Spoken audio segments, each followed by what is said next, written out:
Hello everybody, वीओई academy की next video में आप लोगों का बहुत बहुत बहुत बहुत स्वागत है। अगर आप लोग एक न्यू व्यूअर हो और हम लोगों की वीडियो पहली बार देख रहे हो तो मैं आप लोगों को बता दूं कि हमारी एकेडमी आप लोगों का 10th क्लास का सारा सिलेबस कवर करा रही है, वो भी ईच एंड एवरी सब्जेक्ट का। तो अगर आप लोग एक 10th क्लास के स्टूडेंट हो ना तो आप बिल्कुल राइट डेस्टिनेशन पर आए हो, क्योंकि ये आप लोगों का वन स्टॉप सोल्यूशन है जहां पर आपको हर एक तरीके के लिए आपकी प्रिपरेशन के लिए जो भी चीज़ों की ज़रूरत है, अगर आपको वीडियो कंटेंट की ज़रूरत है जिसमें आपको चाहिए कि एक टीचर आए वो आपको सारे टॉपिक समझाए, या अगर आपको नोट्स की ज़रूरत है, आपको फॉर्मूला शीट्स की रिवीजन की ज़रूरत है, आपको शॉर्ट नोट्स की ज़रूरत है, आपको एक्स्ट्रा क्वेश्चंस की ज़रूरत है, आपको टेस्ट सीरीज की ज़रूरत है, तो वो सब आपको यहाँ पर हम लोगों के साथ वीओई एकेडमी पर ज़रूर मिलेगा। तो thank you so much for coming to this video and I hope कि आप लोगों ने जिस उम्मीद से इस थंबनेल पर क्लिक किया और इस वीडियो को देखना स्टार्ट किया तो आपकी वो सारी उम्मीदें क्या है फुलफिल हो सके। और जो लोग हमारी एकेडमी के साथ पहले से जुड़े हुए हैं और वो फर्दर कंटिन्यू कर रहे हैं उनका भी बहुत बहुत धन्यवाद दोबारा वीडियो पर आने के लिए। तो मैं आप लोगों की इंट्रोडक्शन के लिए एक बार बता दूं तो हमारी एकेडमी असल में आपका 10th क्लास का जितना भी सिलेबस है उसे कवर कराने का हम लोगों का टारगेट है। फॉर द टाइम हम लोग मैथ्स और साइंस ये दो सब्जेक्ट्स हैं, इन पर ज़्यादा फोकस कर रहे हैं और इनकी वीडियोस आपको टाइमली हमारे चैनल के पेज पर अपलोड होती हुई नजर आ रही होंगी और आप फर्दर सब्सक्राइब भी कर सकते हो, प्ले बटन को प्रेस भी कर सकते हो ताकि आप लोगों के पास नोटिफिकेशंस आती रहें कि हमारी वीडियो नेक्स्ट कब आ रही है। तो मैं आप लोगों की साइंस ट्यूटर हूँ, मेरा नाम नैनी है और मैं आप लोगों को आपके साइंस में से जितना भी फिजिक्स का पोर्शन है वो सब कवर करा रही हूँ। और मैं ये बात का पूरा ध्यान रख रही हूँ कि आपको वीओई एकेडमी की जर्नी में आपको कोई भी चीज़ ऐसे ना लगे कि आपको क्रैम करनी पड़ रही है, कि मुझे ये याद करनी पड़ रही है या ये चीज़ मुझे समझ नहीं आ रही, मैं कैसे इसे कवर करूं। ऐसा कुछ नहीं होगा आप लोगों के पास। आप ये वीडियो देखो, कंटिन्यू करो, सिलेबस कवर करो और अपनी तैयारी फुलफिल करो।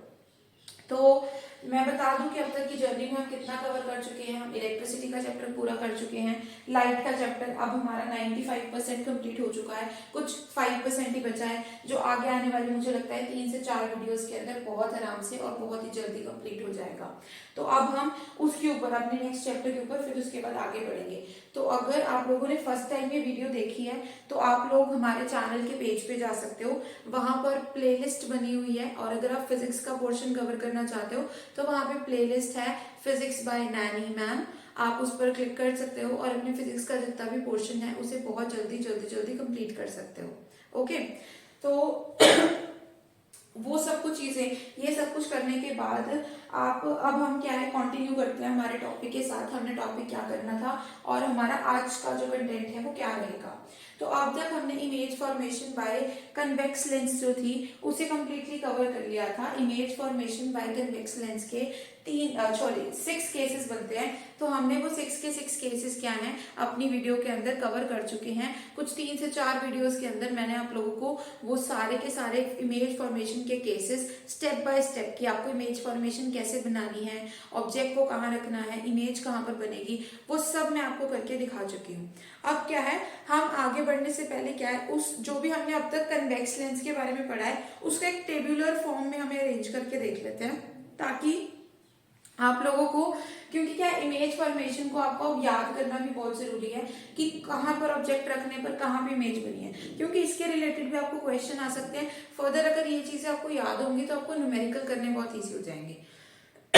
तो हम ज्यादा टाइम इंट्रोडक्शन पर अब वेस्ट नहीं करेंगे और हम सीधा जंप करते हैं किस पे, हमारे रिवीजन पॉइंट पे, जहां पर हम एक 5 मिनट्स में रिवीजन करेंगे कि हमने ऑब्जेक्ट को कहाँ रखा, इमेज कहाँ पर बनी, इमेज की साइज क्या थी और इमेज की नेचर क्या थी। ये 4 चीजों के लिए हम एक टेबल बनाएंगे, उसमें अच्छे से उसको स्टडी कर लेंगे। ठीक है, तो अब सबसे पहले टेबल के मैं कॉलम्स बना देती हूँ। सबसे पहले कॉलम में मैं यहाँ पर लिखूंगी कि मैंने अपने ऑब्जेक्ट को कहाँ पे प्लेस किया।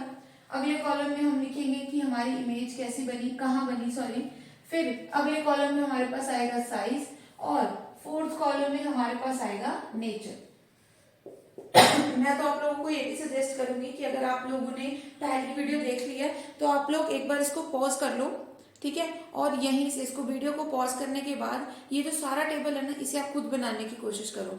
अगर आप लोगों ने ये सारा टेबल ठीक ठाक बना लिया, करेक्टली बना लिया, तो इसका मतलब क्या है कि आप लोगों को ये टॉपिक बहुत अच्छे से समझ में आ चुका है और अब आपको कुछ और करने की जरूरत नहीं है। तो चलो हम बाकी टाइम नहीं वेस्ट करते हैं, आगे बढ़ते हैं। हम सबसे पहले अब देखो यहाँ पे ऑब्जेक्ट की पोजीशन को कैसे चेंज करना है। मैंने पहले ही बताया था आपको ऑब्जेक्ट को क्या है, धीरे धीरे धीरे धीरे धीरे मिरर के पास लेके आते जाना है। ठीक है, तो पहले मैं ऑब्जेक्ट को कवर करती हूँ ताकि आपको पता लगे ये टेबल बन कैसे रहा है। पहले तो इसके 6 केसेस होंगे। ठीक है, हमारा ऑब्जेक्ट का सबसे पहला केस क्या है, ऑब्जेक्ट क्या पड़ा है, एट इंफिनिटी। ऑब्जेक्ट कहां पड़ा है, इंफिनिटी पे। फिर ऑब्जेक्ट को और पास ले आओ। और पास कैसे ले आना है, अब आप उसको ले आओ बियॉन्ड सी। कहां ले आओ, बियॉन्ड सी ले आओ। फिर उसके बाद बियॉन्ड, यहाँ पे अब सी नहीं लिखना है, क्यों, क्योंकि हम लेंस के बारे में बात करें, तो बियॉन्ड 2f1 ले आओ। पहले तो इंफिनिटी पे रखा बहुत दूर, अब 2f1 के पीछे ले आओ।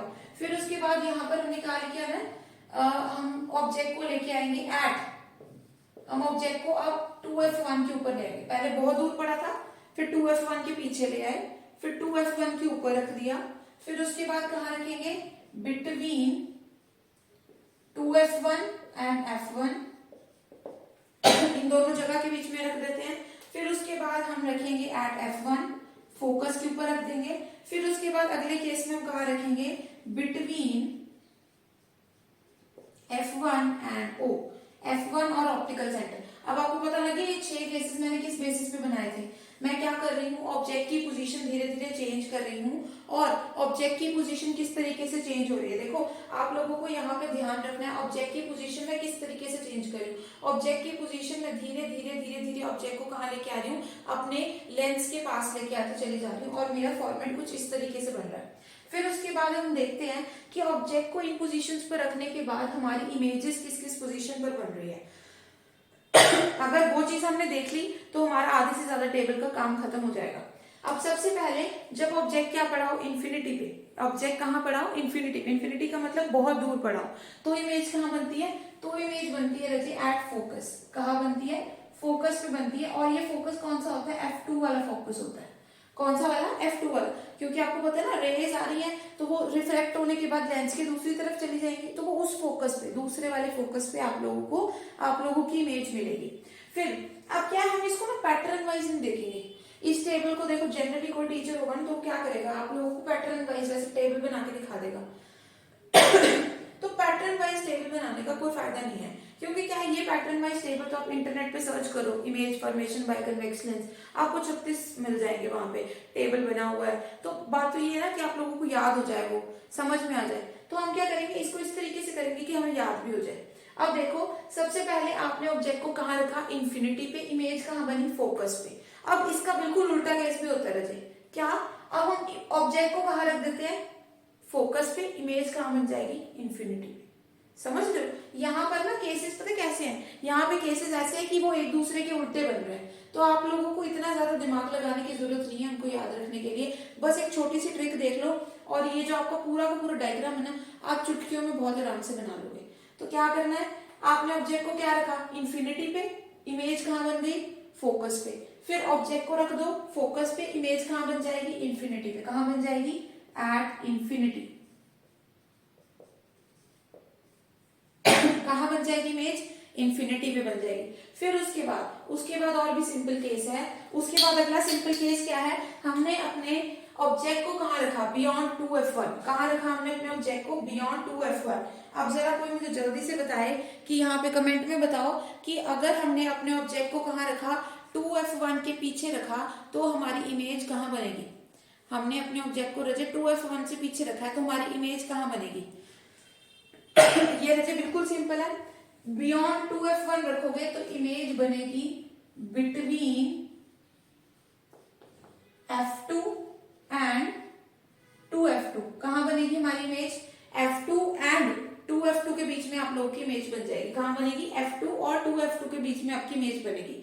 अब इसको भी आपने वैसे उल्टा कर देना। देखो ये जो मैं आपको तरीका बता रही हूँ ना, शायद ही आपको कहीं और पे किसी यूट्यूब चैनल पे मिले, ये तरीका आप लोगों को यही मिलेगा। क्योंकि क्या है, इस टेबल को अगर आपने एक बार बाय हार्ट कर लिया, तो अगर आप लोगों के पास अगर मान लो इमेजिन कर लो, क्योंकि ये टेबल बनाना आना ये तो क्वेश्चन नहीं आएगा रजे, इतना तो मैं आपको बता देती हूँ। आपके पास कोई ऐसा क्वेश्चन तो नहीं आएगा कि ये है ना हमें टेबल बना के दिखाइए, क्योंकि ये क्या है, बहुत बड़ा क्वेश्चन है और इस तरह के क्वेश्चन सीबीएसई में नहीं आते। अगर आपको लेंसेज के रिलेटेड कोई क्वेश्चन आएगा तो वो क्वेश्चन किस फॉर्मेट में होगा, वो लोग आप लोगों को बोलेंगे कि हमें इमेज फॉर्मेशन बना के दिखाओ। वो आपको ऑब्जेक्ट की एक पर्टिकुलर पोजीशन बता देंगे, आपको उसके कॉरेस्पॉन्डिंग इमेज बना के दिखानी होगी। रजे वैसे तो जो फिजिक्स है ना वो इमेजिनेशन पे नहीं चलती, फिजिक्स हमारी रियलिटी पे चलती है। तो अगर आप लोग प्रॉपर मेजरमेंट्स के साथ लेंस बनाओगे, प्रॉपर मेजरमेंट्स के साथ अपना f1 f2 लोगे, 2f1 लोगे, 2f2 लोगे, तो आप लोगों की इमेज आपको बिल्कुल सही जगह पे मिल जाएगी। आप लोगों को ये मैंने आपको बहुत पहले भी बताई है, इमेज फॉर्मेशन में कुछ भी रट्टा नहीं है। वैसे लोग रट्टा लगवाते हैं पर उसमें कोई रट्टा नहीं है, क्योंकि आप अपने ऑब्जेक्ट को रखो। इमेज फॉर्मेशन के आपके पास 3 रूल्स ही हैं, उन तीनों रूल्स में से कोई भी रूल फॉलो करो और आप लोगों को आपका रिजल्ट वहां पे तैयार मिल जाएगा। पर रजे बात क्या रहती है कि हम लोग क्या है, जब भी स्केल कार वगैरह से बनाते हैं तो कभी कभी हमारी एक्यूरेसी इधर उधर हो जाती है। तो हमें अब पेपर में तो हमें वो क्वेश्चन अटेम्प्ट करना ही है, पेपर में हम उस पर तो नहीं जा सकते कि इधर क्यों बन रहा उधर क्यों नहीं बन रहा, ठीक है। तो पेपर में तो आपको एक्यूरेटली अपना जो इमेज है जहां वो बनना चाहिए वहां आपको बना के दिखाना ही पड़ेगा। तो उस चीज को करने के लिए रजे बेस्ट मेथड क्या रहता है कि आप लोगों के पास ये टेबल आपको याद हो, टेबल याद है, टेबल देखो, लिखो, उसे रफली देखो, फिर देखो ऑब्जेक्ट कहाँ पड़ा है, इमेज कहाँ होनी चाहिए, नेचर क्या होगी और उसे फिल कर दो, ठीक है। अगर आप लोग को ये टेबल याद हो गया ना तो इसके रिलेटेड अगर आपको कोई न्यूमेरिकल आ गया, मान लो कोई न्यूमेरिकल ऐसा आ गया जिसमें कोई आपको पूछ रहा है कि हमने अपने ऑब्जेक्ट को रजट बियॉन्ड 2f1 रखा है, हमें इमेज बताओ कैसी होगी। इमेज इन द सेंस वो ये बोलेंगे बताओ वो इमेज जो है ऑब्जेक्ट से छोटी होगी, बड़ी होगी, सेम साइज की होगी, एनलार्ज होगी, हाईली एनलार्ज होगी, हाईली डिमिनिश्ड होगी। तो अब नेचुरली रहे आप इमेज फॉर्मेशन का डायग्राम बनाने तो नहीं बैठ जाओगे वहां पे। मान लो ये 1 नंबर का एमसीक्यू आया तो ये बहुत क्वाइट क्लियर है कि उस 1 नंबर के लिए आप 10 मिनट मेजरमेंट्स करते तो नहीं फिरोगे, है ना। अगर आप 1 नंबर के क्वेश्चन के लिए 10 मिनट मेजरमेंट्स ही करते रहे ये देखने के लिए कि इमेज किस तरीके की बन रही है, तो रजे आप पूरा पेपर कैसे करोगे, नहीं कर सकते आप पूरा पेपर। तो बेस्ट तरीका क्या है, ये डायग्राम, ये टेबल याद कर लो, ठीक है। अब हमने अपने ऑब्जेक्ट को कहाँ रखा, रजे 2f1 के पीछे रखा और हमारा जो इमेज कहाँ बनी, f2 और 2f2 के बीच में बन गई। अब जिस पोजीशन पे क्या बनी इमेज उसी पोजीशन पे क्या रख दो ऑब्जेक्ट। अब देख रहे हो बिटवीन f2 एंड 2f2 हमने क्या रखी, हमारी इमेज बनी, तो अब ऑब्जेक्ट को कहाँ रख दो, बिटवीन 2f1 एंड f1। अब ये दोनों केसेस एक दूसरे के क्या हो जाएंगे, ऑपोजिट हो जाएंगे और इस केस में आपकी इमेज कहाँ बन जाएगी, बियॉन्ड 2f2। कहाँ बन जाएगी, बियॉन्ड 2f2 यानी 2f2 के पीछे बन जाएगी। समझ लो रहे, कुछ भी आपको हार्ड एंड फास्ट वो करने की जरूरत नहीं है ना, इसको मुश्किल समझने की जरूरत नहीं है। देखो आप लोगों को 4 केस तो सीधे सीधे याद हो गए। फोकस पे है, सॉरी इंफिनिटी पे ऑब्जेक्ट है, फोकस पे इमेज बनी, फिर फोकस पे ऑब्जेक्ट कर दो, इमेज कहाँ बन गई, इंफिनिटी पे, फिर ऑब्जेक्ट को और पास ले आओ, बियॉन्ड 2f1, इमेज कहाँ बनी, f2 और 2f2 के बीच में, फिर वहीं पे क्या रख दो अपनी दूसरी साइड पे ऑब्जेक्ट, इमेज क्या बन जाएगी, 2f2 के बियॉन्ड बन जाएगी। और अब ये बीच में ये सिंगल एक केस रह गया ना जो बीच में खाली है, अब ये किसी से इंटरचेंज नहीं होगा, ये ऑब्जेक्ट भी 2f1 पे रखा है तो इमेज भी 2f2 के ऊपर ही बन जाएगी, इमेज भी कहाँ बन जाएगी जैसे 2f2 के ऊपर ही बन जाएगी।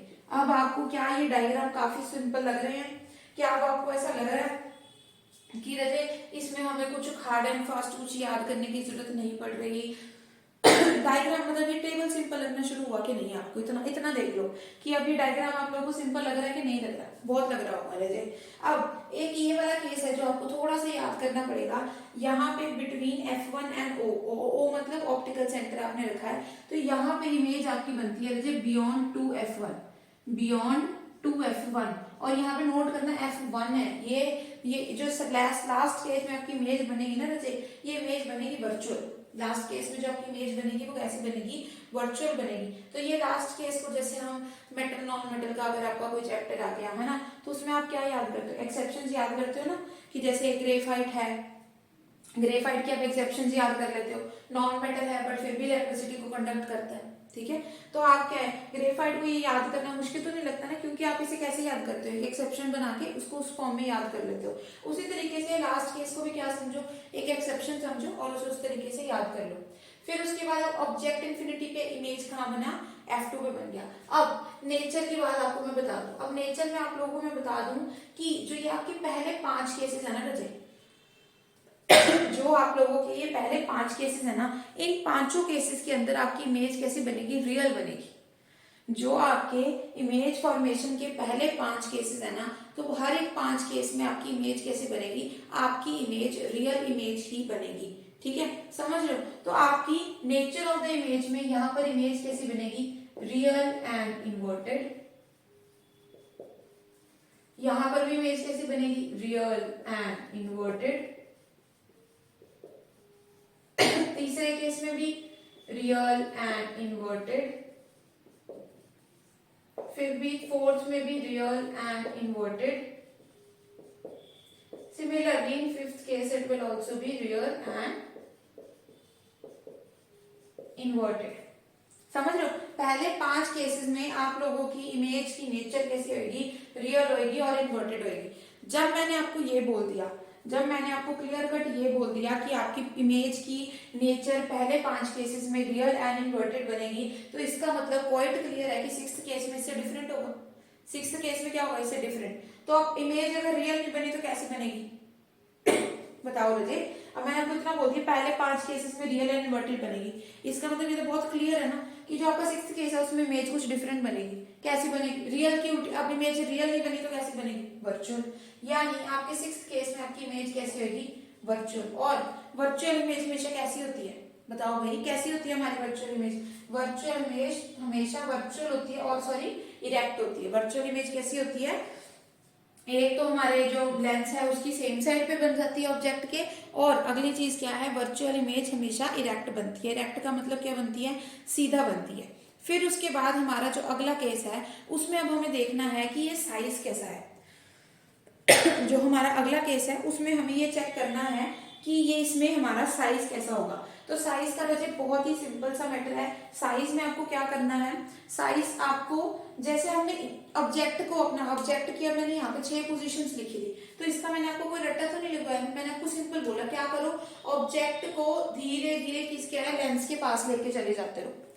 ऑब्जेक्ट का हमने ये किस तरीके से लिखा है, सिर्फ इस बेसिस पे लिखा है कि आप ऑब्जेक्ट को धीरे धीरे क्या है, लेंस के पास घसीटते चलो। जैसे जैसे जो जो माइलस्टोन पार करते जाओगे उसको ऑब्जेक्ट की यहाँ पे डायमेंशंस की फॉर्म में लिखते जाना।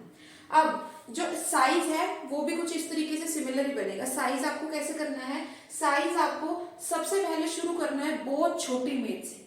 कैसे शुरू करना है, बहुत छोटी। अब देखो ये इसको याद रखने का एक बहुत ही सिंपल सा तरीका है। हमने ऑब्जेक्ट कहाँ से शुरू किया था मुझे इसको याद रखने का मैं बहुत सिंपल सा तरीका बता देती हूँ। ऑब्जेक्ट आपने ये डायग्राम बनाते वक्त कहाँ शुरू किया था, ऑब्जेक्ट आपने रखा था इन्फिनिटी पे। इन्फिनिटी का मतलब क्या है, बहुत दूर। अब मुझे ये बताओ, कोई चीज अगर आपसे बहुत दूर पड़ी है, कोई चीज अगर आपसे बहुत दूर पड़ी है तो वो आपको कैसे दिखेगी सिंपल सा क्वेश्चन है भाई। अगर आप लोगों से कोई चीज बहुत दूर है तो वो आपको कैसे दिखेगी। अब एरोप्लेन उड़ते हैं, हेलीकॉप्टर उड़ते हैं, हमसे बहुत दूर होते हैं ना वो, तो क्या हमें वो अपने साइज से बड़े दिखते हैं, अपने साइज से छोटे दिखते हैं, सेम साइज के दिखते हैं। इतना तो मुझे सबको क्लियर है। हेलीकॉप्टर ऊपर उड़ रहा है तो हमें वो क्या है, बहुत दूर है हमसे, हमें तो वो बहुत छोटा नजर आता है। तो वही चीज यहाँ पे लगा दो। ऑब्जेक्ट हमने कहाँ रख दिया, बहुत दूर रख दिया, तो उसकी इमेज भी हमें बहुत छोटी मिलेगी। बहुत सिंपल सी चीज है रजे। ऑब्जेक्ट क्या रखा है आपने, बहुत दूर रखा है, तो आपको नेचुरली उसकी इमेज भी क्या मिलेगी, बहुत छोटी सी मिलेगी। तो पहले केस में आपकी इमेज कैसे बनेगी, हाईली डिमिनिश्ड। कैसे मिलेगी, हाईली डिमिनिश्ड। थोड़ा साइज कम है, राइटिंग समझ लेना, ठीक है। इन्फिनिटी पे ऑब्जेक्ट है, साइज कहाँ मिलेगा, हाईली डिमिनिश्ड। अब बियॉन्ड 2f1 ले आए, पास ले आए थोड़ा सा, पर इतना भी पास नहीं आया, तो अभी भी इमेज कैसे रहेगी, डिमिनिश्ड। पहले तो बहुत छोटी बन रही थी, अभी थोड़ी सी छोटी है मतलब ऑब्जेक्ट से कंपैरेबली छोटी ही है। फिर हमने 2f1 पे लिया, अब क्या हो गया, हमारी इमेज का साइज क्या हो गया, सेम हो गया। जितना ऑब्जेक्ट का साइज था उतना ही साइज किसका हो गया, हमारी इमेज का। फिर उसके बाद फोर्थ केस, हमने अपने ऑब्जेक्ट को लिया है 2f1 और f1 के बीच। अब उसकी इमेज हमें बड़ी नजर आने लगी, ठीक है। अब उसकी इमेज कैसे हो गई, एनलार्ज्ड हो गई। क्या हो गई, एनलार्ज्ड हो गई। फिर उसके बाद फोकस के पास, फोकस के ऊपर रख दी, फोकस के ऊपर है, इमेज बनी है इन्फिनिटी पे, इस पे इमेज बनेगी हाईली एनलार्ज्ड। इतना पास ले है, बहुत बड़ा बड़ा दिखने लग गया। क्या है? Highly enlarged. फिर उसके बाद हमने अपने ऑब्जेक्ट को कहाँ रख दिया? F1 और O के बीच में। तो ये तो आपको सीक्वेंस में याद हो जाएगा। जो सिक्स्थ केस है ना, उसको आप एक एक्सेप्शन की तरह याद रखना। क्या याद रखना? सिक्स्थ केस को एक एक्सेप्शन की तरह याद रखना। और इसमें जो आपकी इमेज बनेगी वो कैसी बनेगी? एनलार्ज्ड बनेगी। कैसे बनेगी? एनलार्ज्ड बनेगी। ये जो मैंने आर लिखा है, एनलार्ज्ड। आई होप आप लोगों को अब ये टेबल इतना मुश्किल ना लगता हो जितना आप लोगों को हमारी वीडियो देखने से पहले लगता होगा। आई होप आप लोगों को ये टेबल अब इतना सिंपल लग रहा होगा कि आपको ये लग रहा होगा कि मैम बोर्ड रब करो, हम खुद बना देंगे। ये इतना सिंपल टेबल, इसके लिए आप लोगों ने इतनी मेहनत की, इसके लिए आप इतना डर रहे थे। इतना सिंपल टेबल। आई होप आप लोगों को अब ये टेबल बहुत अच्छे समझ में आ गया होगा। और अगर आप लोगों के पास अब कोई भी ऐसा क्वेश्चन आएगा ना जहां पर आपको इमेज फॉर्मेशन के रिलेटेड कुछ भी लिखना होगा, तो आप उसे आंख बंद करके जज करके बता पाओगे इमेज कैसी होगी, इमेज का नेचर कैसा होगा, साइज कहाँ होगी, कहाँ बनेगी इमेज। क्योंकि ये आपको अब बहुत अच्छे से याद हो गया होगा। और मैं रिकमेंड करूंगी इसको अपने दिमाग में बिठाने के लिए इस तरीके से कि हमेशा आपके दिमाग में रहे, आप कभी ना भूलो। इसको 2 बार, एक बार बना के रख लेना अपनी कॉपी पे। एक बार आपने बना लिया इसको कॉपी, फिर उसके बाद आपने भूलोगे, उसके बाद ही आपके दिमाग में छप जाएगी। Okay, so thank you so much for coming to VOA Academy. Thank you so much for coming, learning with your nanny ma'am. I hope you are learning good in physics, क्योंकि physics मेरा भी प्यार है और मैं चाहती हूँ आप लोगों का भी प्यार बने. So thank you so much for watching this video. Thank you so much for connecting to VOE. Come again, complete your syllabus and be successful.